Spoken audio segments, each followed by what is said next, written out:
எழுச்சி உரையாக்க மாற்றிய ஞானம் அவர்களுக்கு என்னுடைய நன்றிகள். அடுத்ததாக ஒரு 2 மாதங்களுக்கு முன்பாக ஒரு நிகழ்வு நடந்தது. சில தோழர்களுடன் கலந்தாலோசித்துக் கொண்டிருக்கும் பொழுது ஒவ்வொருவரும் தங்களுடைய அனுபவங்களை பகிர்ந்து கொண்டிருந்தோம். எவ்வாறு நாங்கள் எல்லாம் மார்க்சியத்தின் மேல் ஈர்க்கப்பட்டோம் என்று அவர்களுடைய அனுபவங்களை பேசிக் கொண்டிருந்த பொழுது ஒருவர் அவருடைய வெளிப்படையான பேச்சின் மூலமாக ஒன்று சொன்னார். நான் 2 மாதங்களாக 2 புத்தகங்களை பலமுறை படித்தேன். அந்த புத்தகத்தில் உள்ள ஒவ்வொரு வரிதான் என்னை கம்யூனிஸ்டாக மாற்றியது என்று சொன்னார். அந்த புத்தகத்தின் பெயர் வேறொன்றும் இல்லை, கம்பிக்குள் வெளிச்சங்கள் சூரத்துள் சித்திரங்கள். அத்தகைய புத்தகங்கள் ஒருவரை கம்யூனிஸ்டாக மாற்றியிருக்கிறது என்றால் அவருடைய பேச்சு பல கம்யூனிஸ்டுகளை இயக்கத்தின்பால், பல இளைஞர்களை இயக்கத்தின்பால் வரவழைக்கும் என்ற நம்பிக்கையுடன் அவரை மாபெரும் விவாதம் என்கின்ற நூலுக்கான ஒரு அறிமுக உரையை ஆற்றும்படி தோழர் தியாகு அவர்களை கேட்டுக்கொள்கிறேன்.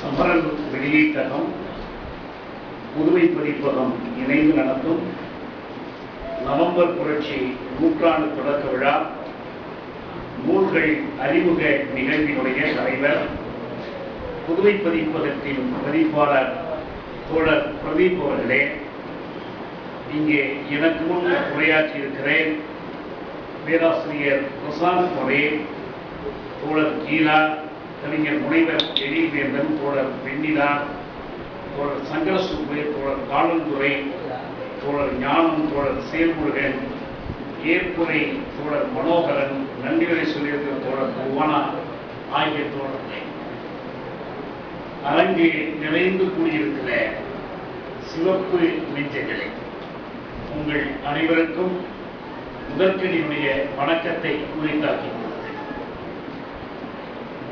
மாபெரும் விவாதம் என்ற இந்த நூல் குறித்து அறிமுகம் செய்ய வேண்டும் என்று தோழர் பிரதீப் படித்தார். தோழர் ஞானம் அவர்கள் இங்கே பேசிய போது சில பழைய நினைவுகளை கிளர்ந்தார். நமக்கு மாபெரும் விவாதம் என்ற இந்த நூலினுடைய தலைப்பே இது ஒரு விவாதத்தை ஆவணப்படுத்துகிறது. ஓய்வதில்லை என்பது கருத்து போராட்டத்துக்கும் பொருந்தும் என்பதால் அந்த விவாதங்கள் இன்றும் ஓயாமல் தொடர்கின்றன என்ற முறையில் கடந்த காலத்தில் நடந்த பல விவாதங்களை அவர் நினைவூட்டினார். சமரன் என்று அவர் குறிப்பிட்டு சமரனோடு இருந்த உறவுகளை பற்றி சொன்னார். அவர் தோழர் ஏஎன்கேயை நேரடியாக குறிப்பிடாமல்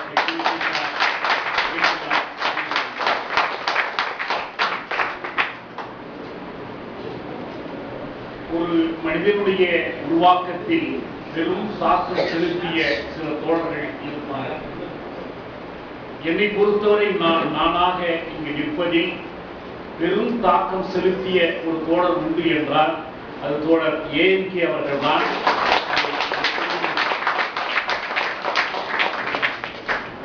என்னை உருவாக்கிய தோழரிடம் நான் கற்றுக்கொண்டவை என்பதில் முதல் இடம் பெறுவது தன்னழிப்பு, அதாவது அர்ப்பணிப்பு தான். அர்ப்பணிப்பில் அவருக்கு நிகராக வேறொருவரை நான் கண்டதில்லை. மகத்தான செய்திகளாக அதன் ஆளுவமாக திகழ்கிற ஒருவர் அவர். தஞ்சை அன்றை ஒன்றுபட்ட தஞ்சை மாவட்டத்துடைய சிற்றூர்களில் அவரோடு திரிந்து அலைந்து பாடுபட்ட அந்த நினைவுகள் என்றும் மாறாதவை. ஓரளவுக்கு அவற்றை நான் எழுத்திலும் பதிவு செய்திருக்கிறேன். அதே நேரத்தில் இன்னொன்றையும் நான் சொல்ல வேண்டும். சிறை வாழ்க்கையில்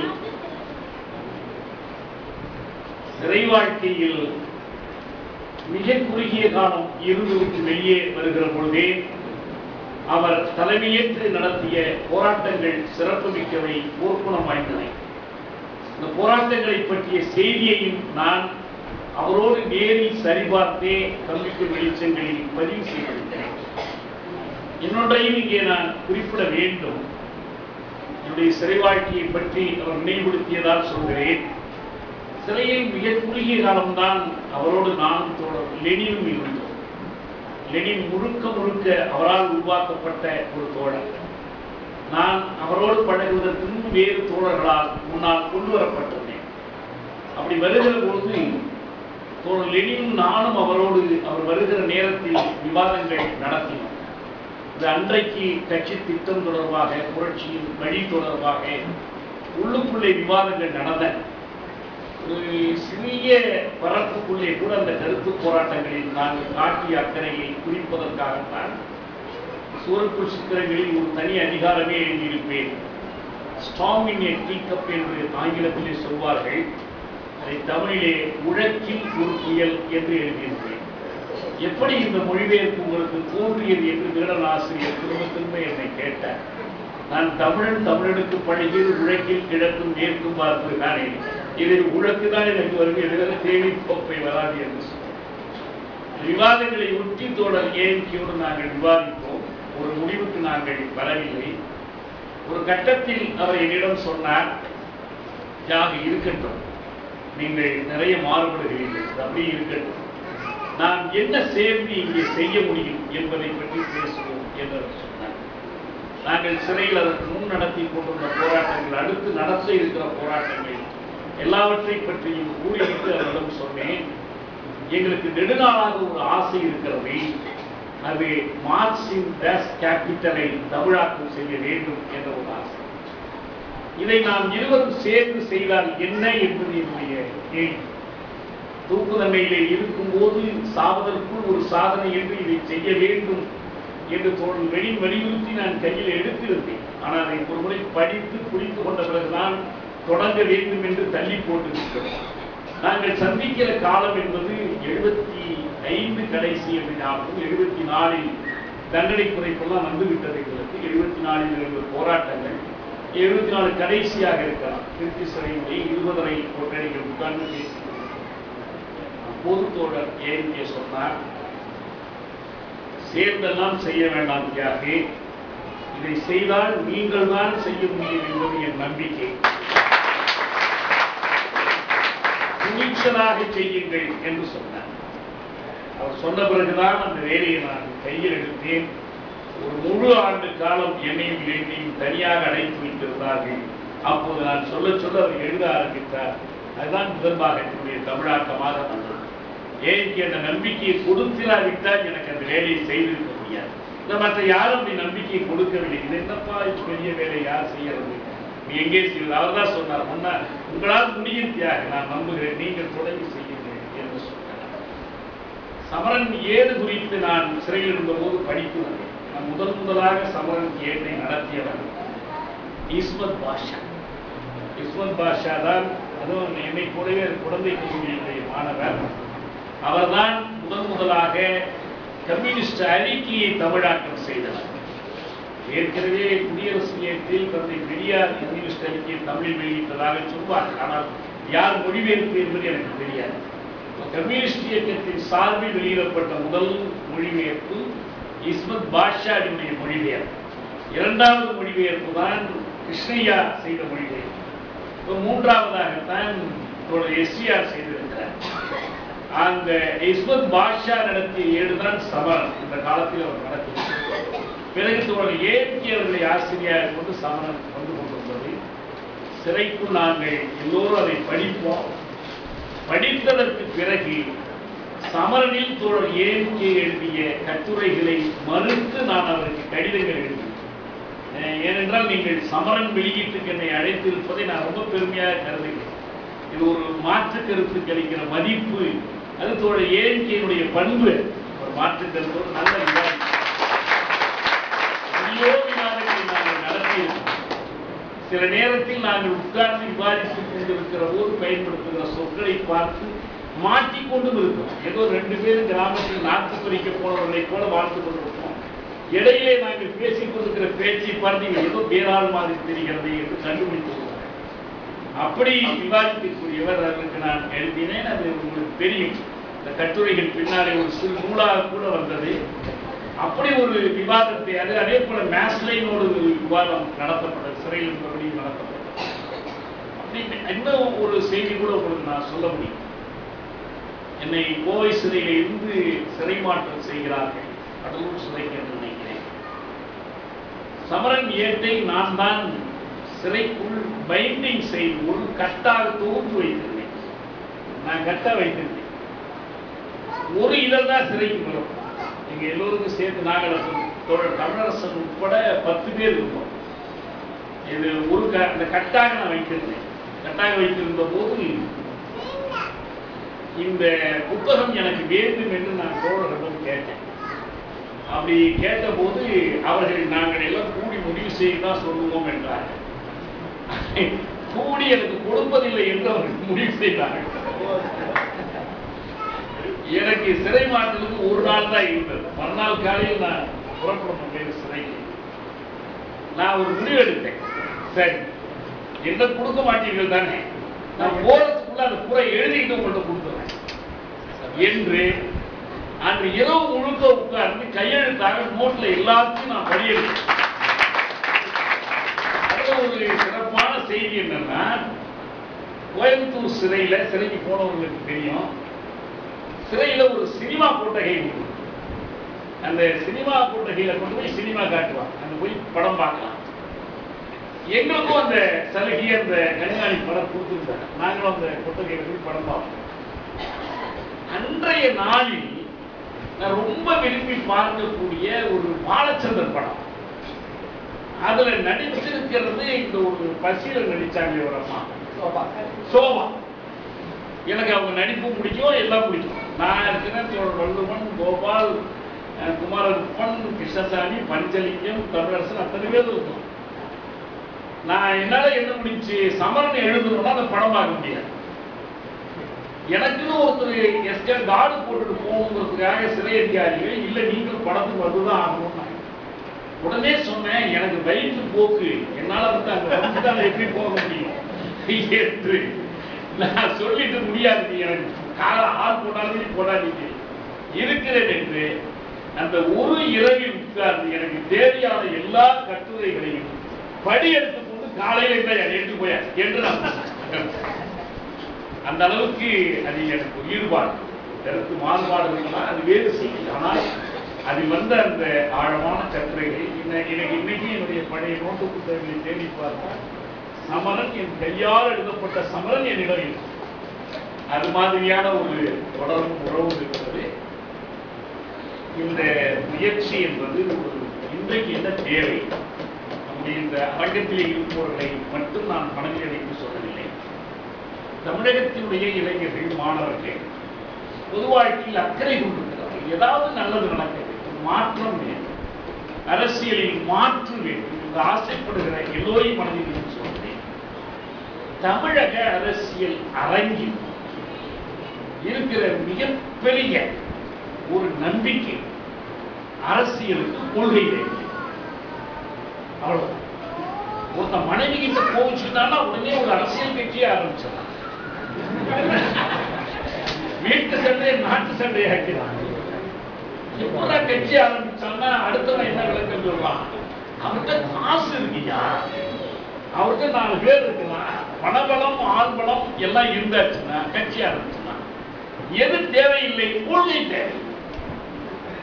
நமக்கு மாற்றத்தை விரும்புகிற, நமக்கு மாற்றத்துக்கு எதிராக இருக்கிறவர்கள், இருக்கிற அமைப்பை பாதுகாக்க முற்படுகிறவர்களுக்கு கொள்கை உண்மையிலே தேவையில்லை. ஏனென்றால் ஏற்கனவே இந்த அமைப்பை பாதுகாப்பது என்ற கொள்கையை அவர்கள் கடைபிடித்துக் கொண்டிருக்கிறார்.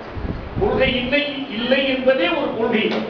எங்கள் கொள்கையிலே சொல்றாங்க, ஒரு கொள்கையை கடைபிடிச்சிருக்கிறார். அந்த அரசியலுக்கு மாற்றாக ஒரு கொள்கை அரசியலை தீர்க்கமாக தெளிவாக தமிழ் மக்கள் முன் வைக்கிற கடமை நம் அனைவருக்கும். அப்படி ஒரு கொள்கை எங்கிருந்து உருவாகும்? நம்முடைய கடந்த கால பாடங்களை கற்றுக்கொள்ளும். தோல்விகளிலிருந்து பாடம் பெறுவது, வெற்றிகளிலிருந்து ஊக்கம் பெறுவது, வருங்காலத்திற்கான பாதையை நமக்கு தீர்க்கப்படுகிறது. ஏற்கனவே எல்லாம் நம்மிடம் தயாராக இருக்கிறது என்று யாருமே இன்னைக்கு உரிமை கொண்டார். ஏனென்றால் வரலாற்று உண்மைகள் எல்லாவற்றையும் அடித்து முடிக்கும். லெனினிடமிருந்து நான் அடிக்கடி மேற்கோளாக காட்டுகிற ஒரு சுருக்கமான வாக்கியம், from facts to the truth என்று சொல்றார். யாரோடு விவாதித்தாலும் அவர் சொல்றது மெய்மைகளிலிருந்து உண்மையை அடைதல், மெய்க்கூறுகளிலிருந்து உண்மையை அடைதல். எனவே நமக்கு உண்மைகள் நாம் ஏற்கனவே எவற்றை சத்திய வாக்குகளாக நம்பி இருக்கிறோமோ அவற்றின் மீது கேள்விகளை எழுப்பக்கூடிய புறநிலை உண்மைகள் தலைமுக்குகிற போது நாம் அவற்றை மறுக்க முடியாது, தன்னை மூடிக்கொண்டு நாம் நிற்க முடியாது. அந்த முறையில் விவாதங்கள் தேவை. அன்றைய விவாதங்களை நாம் அறிவதும் தேவை, இன்றைய விவாதங்களும் தேவை. இதில் ஒன்று, நாம் ஒரு விவாதத்தில் மறுதரப்பை நாம் முத்திரையிட்டு தள்ளிவிட வேண்டிய அவசியம். நாம் உங்களுக்கு தெரியும், கவுஸ்டிக்கு எதிராக அவர் ஒரு நூலை எழுதுகிறார். நூலினுடைய தலைப்பே ரெனிகேட் கவுஸ்டி, பட்டாளர்கள் செல்வாதிகாரம், ஓடுகாலி கவுஸ்டி. இந்த ஓடுகாலிங்கிற வார்த்தை நம்ம தமிழர் வைக்கிற அந்த கடுமையோடு நாம் அதை புரிந்து கொள்ளாமல் ஒரு கொள்கைகளை இருந்து விலகி போகிறவர் என்ற பொருள். அதனால்தான் அவரால் என்ன செய்ய முடிஞ்சுச்சுன்னா, ரோசா லுக்சம்பர்கோடு தேசிய சிக்கல் பற்றி விவாதிக்கிற இடத்தில் மார்க்சிஸ்ட் கவுஸ்கி என்று எழுதுகிறார். ஒரு சிக்கலில் அவரை ஓடுகாலின்னு திட்டார், இன்னொரு சிக்கலில் அயர்லாந்து சிக்கலை மார்க்ஸ் கையாண்ட விதத்தை சரியாக புரிந்து கொண்டிருக்கிற மார்க்சிஸ்ட் கவுஸ்கி என்று சொன்னார். ரோசா லுக்சம்பர்கை அந்த இடத்துல ஒதுக்கிறார். நீங்க தவறா புரிந்து கொண்டிருக்கீங்க. லுக்சம்பர்குக்கும் அவருக்கு இருந்த நெருக்கம் என்ன, உறவு என்ன, எல்லாமே லுக்சம்பர்கினுடைய புகழ்பெற்ற ஒரு வாசகம், Marx was famous but not well known என்று சொன்னார். மார்க்ஸ் புகழ்பெற்றவராக இருந்தார், நன்கு அறியப்பட்டவராக இருந்தார். நமக்கு இருக்கிற சிரமம், லெனின் என்ற பெயர் புகழ்பெற்ற பெயர், ஆனால் லெனின் நன்கு அறியப்பட்டவராக இருக்க வேண்டும் என்றால் அவருடைய அந்த அடிப்படை அணுகுமுறை நமக்கு விவாதத்தை அப்படித்தான் நாம் முன்னெடுத்தோம். அவர்களிடம் இருக்கிற, அவர்கள் சொல்லுகிற கருத்துக்களில் இருக்கிற முரண்பாடுகள், மற்ற செய்திகளின் அடிப்படையில் நாம் அவற்றை வெளிப்படுத்தலாம். இன்றைக்கு அந்த ஒரு விவாதம், அவர்களை புரிந்து கொள்ளுதல் தேவைப்படுகிறது. இன்னொரு நூல் கூட வெளியிட்டார்கள். நான் படிச்சுட்டு வர்றதுக்கு எனக்கு வாய்ப்பு இங்கே தான் பார்த்தேன். அரசு மற்றும் வருண அமைப்பின் உருவாக்கம். நான் பின்னால படித்துவிட்டு எனக்கு வாய்ப்பு கிடைக்கிற போது இதை பற்றி நான் பேச விரும்புகிறேன், ஆசைப்படுறேன். நான் படிக்கிறதுனால என்னால் அதை சொல்ல முடியாது. வெறும் அந்த நூலை பற்றி மட்டுமல்ல, மொழிபெயர்ப்பு பற்றி கூட சொல்ல முடியும். இதே இந்த மாபெரும் விவாதம், இந்த நூல் முதலாக 88 கேடையும் வெளியீடாக வெளிவந்த போது இதில் ஒரு பகுதி என்னுடைய மொழிபெயர்ப்பு இதிலேயும் இருக்கிறது. யூகோஸ்லாவியா பற்றிய பகுதி என்னுடைய மொழிபெயர்ப்பு. மற்ற மொழிபெயர்ப்புகளிலும் நான் சில ஆலோசனைகள் சொன்னேன், சில திருத்தங்கள் சொன்னேன். இப்ப மீண்டும் ஒரு முறை இதை வெளியிடுவதாக இருந்தால் இதை எவ்வளவோ மேம்படுத்த முடியும். நிறைய சொற்களை இன்றைக்கு நான் மாற்றி நல்ல தமிழ் சொற்களை எல்லாம் பயன்படுத்தியிருக்கேன். எனக்கு ஒரு ஆசை இருக்கிறது, எனக்கு வயது அனுமதிக்குமானால் கேபிட்டல் மொழிபெயர்ப்பையே கூட இன்னொரு முறை திருத்தி இன்னும் நல்ல தமிழில் எளிமையா கொண்டு வர வேண்டும் என்று ஒரு ஆசை இருக்கிறது. அது இயற்கை நமக்கு அனுமதி கொடுத்தால் செய்யலாம். ஏற்கனவே அந்த நோக்கத்தில் நான் சில வகுப்புகளை, தொடர் வகுப்புகளை எல்லாம் நடத்தி கொண்டு வருகிறேன். அந்த சொற்களாவது போய் பதிந்து இருக்கட்டும், வேறு யாராவது அந்த வேலை செய்வதற்கு உதவியாக இருக்கட்டும் என்று அதை பதிவு செய்கிறார்கள். அந்த வகுப்புகள் எல்லாம் பதிவு செய்யப்படுகிறது என்று சொல்லி இந்த நூலை பற்றி நான் சொல்ல விரும்புவது மாபெரும் விவாதம். தோழர்கள் நிறைய ஒரு அறிவு தாகத்தோடு நீங்கள் வந்திருக்கிறீர்கள். உங்களை நான் கேட்டுக்கொள்வது, இந்த முழு நூலையுமே நீங்கள் ஒரு மூச்சிலே படித்து முடிக்க முடியுமா என்பது எனக்கு தெரியாது. ஆனால் முக்கியமாக இந்த நூலினுடைய இந்த முதல் பகுதி ஒன்று, இந்த முன்னுரை சம்பந்தப்பட்ட பகுதி. ஏன்னா அது பற்றியும் சில கேள்விகள் நாம் எழுப்ப வேண்டியிருக்கிறது. இரண்டாவது இந்த 2 ஆவணங்கள் என்று பிரபலமாக குறிப்பிடப்படுகிற உலகெங்கும் பல்வேறு கம்யூனிஸ்ட் கட்சிகள் தன்னுடைய வேலை திட்டத்தில் குறிப்பிட்டிருக்கிற இந்த 2 ஆவணங்கள். ஒன்று 57ஆம் வருடத்தில் ஆளும் கம்யூனிஸ்ட் கட்சிகள் அவர்கள் கூடி பேசி வெளியிட்ட ஒரு டிக்ளரேஷன், பிரகடனம் என்று சொல்லப்படுகிற ஒரு ஆவணம். பிறகு 60ஆம் ஆண்டில் 81 கட்சிகள், இந்திய கம்யூனிஸ்ட் கட்சி உட்பட 1960 மாஸ்கோவில் கூடி வெளியிட்ட அந்த கூட்டறிக்கை. இந்த 2ஐயும் மட்டுமாவது கொஞ்சம் ஆழ்ந்து படிக்க வேண்டும் என்பது என்னுடைய வேண்டுகோள். இது பல கேள்விகளை நமக்கு முன்னாடி எழுப்புதான். வெறுமனே நாம் மேலெழுந்த வாரியாக இது சரி அது சரி என்று பேசிக்கொண்டு போவதில்லை. இதை நல்லா புரிந்து கொள்ளும். ஏனென்றால் இந்த விவாதத்தை உண்மையிலேயே தொடக்கிய ஒரு வரலாற்று நிகழ்வு நவம்பர் புரட்சி தான். நவம்பர் புரட்சியினுடைய பங்களிப்புகள் என்பதை ஒரு உழைக்கும் மக்களின் ஆட்சியை முதலாக அது ஏற்படுத்தியது. வர்க்க சுரண்டலற்ற ஒரு சமூகத்திற்கு அது அடித்தளம் அமைத்துக் கொடுத்தது. அடிமையுற்ற பல தேசிய இனங்களின் விடுதலைக்கு அது வழிவகுத்தது. மார்க்சியம் உலகளாவிய முறையில் பரவுவதற்கு அது காரணமாய் அமைந்தது. அரோரா கப்பல் வேற்றின் ஓசை எங்களுக்கு மார்க்சியத்தை கொண்டு சேர்த்தது என்று மாவோ சொல்வார். அரோரா கப்பல் வேட்டுதான் நவம்பர் புரட்சியுடைய தொடக்கத்தை குறிக்கிற அந்த வேட்டோசை மாவோ கவித்துவமா சொல்றார். எங்களுக்கு மார்க்சியத்தை கொண்டு சேர்த்தது. இது உலகெங்கும் பல்வேறு கட்சிகளுக்கு பொருந்தும். உலகெங்கும் மார்க்சிய இயக்கங்கள் போடுவதற்கு தென்னாப்பிரிக்காவானாலும் துருவ நாடுகளாக இருந்தாலும் வியட்நாமாக இருந்தாலும் எல்லாமே அந்த நவம்பர் புரட்சி. இப்போ வரலாற்றில் அது ஒரு திருப்பம், ஒரு புதிய சமூக அமைப்பை நோக்கிய ஒரு பயணத்தை அது தொடக்கி வைக்கும். அதற்கும் மேலே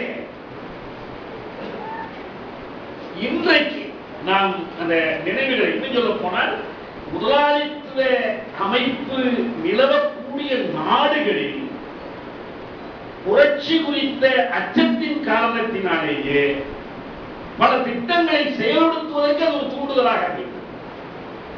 நீங்கள் சிங்கப்பூரில் ஈக்வான் ஒரு புத்தகம் எழுதியிருப்பார், ஒற்றுமையை குறித்து ஒரு புத்தகம் எழுதியிருப்பார். அதுல இந்த வீட்டு வசதி திட்டத்தை ஏன் செயல்படுத்தினோம், இந்த குடிநீர் திட்டத்தை ஏன் செயல்படுத்தினோம், இந்த குடிநீர் திட்டத்தை எல்லாத்துக்கும் அவருக்கு சொல்ற காரணம் கம்யூனிசம் வந்துவிடவில்ல, கம்யூனிசம் வந்துவிடும் என்ற அச்சத்தையே அந்த புரட்சி தான்.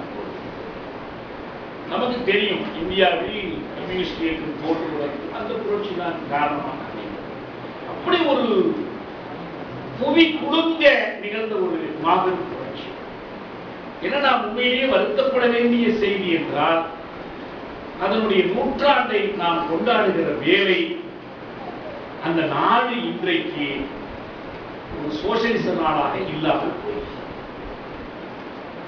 அது மட்டுமல்ல, அந்த புரட்சியுடைய தாக்கத்தினால் உலகில் தோன்றிய அந்த சோசியலிச முகாம், நாம் பெருமையோடு இந்த அறிக்கைகளில் குறிப்பிடுகிறார்களே, அந்த முகாம் உலகில் 1/3 பகுதி, உலகின் மிகப்பெரிய மக்கள் தொகையை கொண்ட சீனம், உலகின் மிகப்பெரிய நிலப்பரப்பை கொண்ட சோவியத் ஒன்றியம் எல்லாம் இல்லாமல் நாம் தேடி பிடித்தாலும் ஏதோ ஒரு கியூபாவை சொல்லலாம், அல்லது ஒரு சிவப்பு இல்லை என்றாலும் இளஞ்சிவப்பு என்று சில தென் அமெரிக்க நாடுகளை சொல்லலாம். வியட்நாம் எல்லாம் எப்படி இருக்கிறது என்று எதுவும் தெரியவில்லை. நமக்கு ரொம்ப வடகொரியாவில் நடக்கிறது புரியவே இல்லை, ஏதோ நடக்கிறது அவ்வளவு. இன்னைக்கு இல்ல அந்த மாதிரி ஒரு பெருமைக்குரிய இது இல்லாமல் போயிருக்கிறது. அதற்காக நாம் சோர்ந்து விடவில்லை. ஏனென்றால் முதலாளித்துவத்துக்கு மாற்று சோசியலிசம் தான் என்ற உண்மையை இந்த வீழ்ச்சியும் கூட மறுநிரூபணம் செய்திருக்கிறதை தவிர, ஏனென்றால் இந்த நாடுகள் ஒரு நெருக்கடி இல்லாத ஒரு புதிய முதலாளித்துவத்தை கண்டுபிடித்து விடவில்லை. முதலாளித்துவ மீட்சி என்பது பழைய நெருக்கடிகளின் மீட்சியாகத்தான் இருக்கிறது. எனவே இது நமக்கு சோசியலிசத்தை இதோடு விட்டுவிட வேண்டும் தோல்வி என்பதனால நமக்கு வருத்தம். யாரும் என்ன சொல்லிக் கொள்ள முடியாது, இப்படிலாம் நடக்கும் நான் அப்பயே நினைச்சேன் சொல்லுங்க. நடக்கும் என்று நாம் நினைக்கவில்லை, நடக்கக்கூடாது என்று நினைத்தோம். நடக்கும். இதுக்கான காரணங்களை பற்றி நிறைய ஆய்வுகள் நடக்கின்றன, நிறைய எழுதும். ஆனால் இத்தனையும் கடந்து ஒரு சமூக அமைப்பு உங்களுக்கு தெரியும். நம்ம தமிழ்நாட்டை சேர்ந்த எத்தனையோ பேர் சொல்லி தோன்றியதை பற்றி எழுதிவிட்டார். பெரியார் போயிட்டு நான் அங்கேயே இருந்துக்கிறேன், இப்படி ஒரு நாடு இங்க இருக்குதா, அப்ப நான் இங்கேயே இருந்துக்கிறேன். கூட போன ராமநாதனை பற்றி கொஞ்சம் சந்தேகம், இல்லைன்னா பெரியார் கூப்பிட்டுருப்பாங்க. இந்த கூட போனவர் மேல சந்தேகம் வந்ததால இல்லை நீங்க புறப்படுங்க, உங்க நாட்டில் போய் வேலையை பாருங்க. அந்த மாதிரி பல பேரை சொல்லலாம். உங்களுக்கு சோவியத் யூனியனை பற்றி செய்திகள் எழுதிய பல உலகம் அறிஞக்கூடிய பல அறிஞர்கள் அமைப்பை பாதுகாக்கின்ற எல்லாவற்றுக்கும் மிகப்பெரிய ஒரு சாதனை ஸ்டாலின் சகாப்தத்தை ம.ஜ.இ.க எடுத்துக்காட்டுகிற மிகப்பெரிய சாதனை என்பது ஹிட்லரின் நாஜி படைகளை தோற்கடித்தது அந்த சமூகம் தான். அந்த அமைப்பு சோவியத் ஒன்றியம் மட்டும் அன்றைக்கு இல்லை என்றால் ஒண்ணும் பண்ண முடியாது. எடுத்தான் இட்டு வீழ்ந்ததுதான் என்று கம்பன் சொல்ற மாதிரி பாவேந்தர் பாரதிதாசன் சொல்வார், ருஷ்ய நாட்டின் செலுத்தினான் முற்றிற்று. ஹிட்லர் படையை எங்க செலுத்தினான்? ருஷ்ய நாட்டின் செலுத்தினான். அவ்வளவு சீக்கிரம் முடியல, ஆனா முற்றிட்டு அப்பயே முடிஞ்சு அவனால் ஒன்றும் செய்ய முடியாது. அது வரலாற்று கட்டாயம் ஆயிடுச்சு. இப்படி ஒரு நிறைய சொல்லலாம் நாம் அந்த சாதனைகளை. அதையெல்லாம் கடந்து தொடங்கி வைத்த அந்த புதிய காலம், புதிய யுகம், கிரேத யுகம், எழுகமாகவும் பாரதி அந்த மாதிரியான ஒரு புதிய யுகம், அந்த யுகத்தை நாம் இன்றைக்கும் கொண்டாடுகிறோம். உலகில் ஏதாவது ஒரு தேசிய விடுதலை இயக்கம் லெனினை தொடாமல் தேசிய விடுதலை பற்றி பேச முடியுமா? எல்லா தேசிய விடுதலை இயக்கங்களுக்கும் ஒரு ஊக்கு கொடுத்து, சமூக மாற்றத்திற்கான எல்லா இயக்கங்களுக்கும் ஒரு ஊக்கு கொடுத்திருக்கிறார். வர்க்க போராட்டங்கள் அனைத்துக்கும் நாம் அந்த விஷய புரட்சியுடைய முன்னுதாரணத்தை அதனுடைய ஒரு கலங்கரை விளக்கமாக கருத வேண்டியது. அந்த இடத்தில் நாம் அதை முறையாக பயன்படுத்த வேண்டும் என்று சொல்லுகிற போது முதல்ல இந்த நான் முன்னுரையிலிருந்து எழுப்ப வேண்டிய சில கேள்விகள். அதாவது என்ன நடந்தது? 88 எழுதப்படுகிறது. சோவியத் யூனியன்ல இவ்வளவு உயர்ந்த ஒரு சமூக அமைப்பு, நிலங்கள் கூட்டுடைமையாக்கப்பட்டன, ஆலைகள் தொழிலாளர்களுடைய உடைமையாக்கப்பட்டன, உற்பத்தி சக்திகள் அவற்றின் உற்பத்தி சாதனங்களுடைய தனியுடைமை என்பது ஒழிக்கப்பட்டது. ஒரு சோசியலிச உழைப்பு ஆர்வம் வளர்க்கப்பட்டது. ஒரு புதிய பண்பாடு தோன்றியது. எல்லா தேசிய இனங்களும் பிரிந்து போகும் உரிமையோடு சுயநிலை உரிமையை அனுமதித்தார்கள். எல்லா மொழிகளுக்கும் சமத்துவம் உருவாக்கப்பட்டது. இவ்வளவும் இருந்து இந்த அமைப்பு ஏன் தகர்ந்தது? என்ன விளக்கம்? முன்னுரையாளருடைய விளக்கம் எல்லாம் ஸ்டாலினுக்கு பிறகு குருஷியேவ் வந்தார், குருஷியேவுக்கு பிறகு பிரஷ்னேவ் வந்தார், பிரஷ்னேவுக்கு பிறகு கோர்பச்சேவ் வந்தார். கொஞ்சம் கொஞ்சமா கொடுத்தாங்க. 20வது காங்கிரஸ், 22வது காங்கிரஸ் எல்லாம். என்னுடைய கேள்வி இதுல மையமா இருக்கக்கூடிய கேள்வி, நாம் பொருள்முதல் பாருங்கள், பொருள்முதல் கொள்கையாளர்கள். ஒரு சமூக அமைப்பை தீர்மானிப்பது பொருளியல் உறவுகள். கருத்து முதலாக ஏற்படுகிற மாற்றங்கள் எப்படி இதன் அழிவுக்கு வரை செய்யும்? இந்தியாவில் இருக்கிற ஒரு ஆட்சியாளரை மாற்றினால் சமூகமே மாறி போயிடுமா? ஜோதிபாஸ் ஒரு நேரத்தில் சொன்னார், ஹிமாலயன் பிளண்டர், ஹிமாலய தவறு செய்திருக்கார். என்னன்னா அவர் பிரதமராக விடாமல் தடுத்துட்டாங்க. அவர் பிரதமராக இருந்தா என்ன கொண்டு வைப்பாரு? உலக வேலைக்கே தடுத்து நிறுத்திருப்பாரு. ஒன்றும் இல்லை. இந்திரஜித் குப்தா உள்துறை அமைச்சராக இருக்கும்போது காஷ்மீருக்கு படையெடுப்பாம இருந்தாரா? நான் உள்துறை அமைச்சர், ஜனநாயகத்தை கடைபிடிக்கிறேன். அப்ப இந்த சமூக அமைப்பு, முதலாளிய பிரபுத்துவ அமைப்பு, எந்த தலைவர் வந்தாலும் அவர் என்ன கொள்கைகள் நம்பிக்கையுடையவராக இருந்தாலும் அவரை உள்வாங்கிக் கொள்ளுகிறது. உள்வாங்கப்படுவதற்கு மறுத்தால் துப்பி வெளியே விட்டு மாநில அரசுகளுக்கு இந்த அனுபவம் நிறைய. அமைப்பை அவர்கள் மாற்றுவதற்கு பதில் அமைப்பு அவர்களை மாற்றிவிடுகிறது. சுருக்கமாக சொன்னார். ஏன் இது சோவியத் ஒன்றியத்தில் நிகழவில்லை?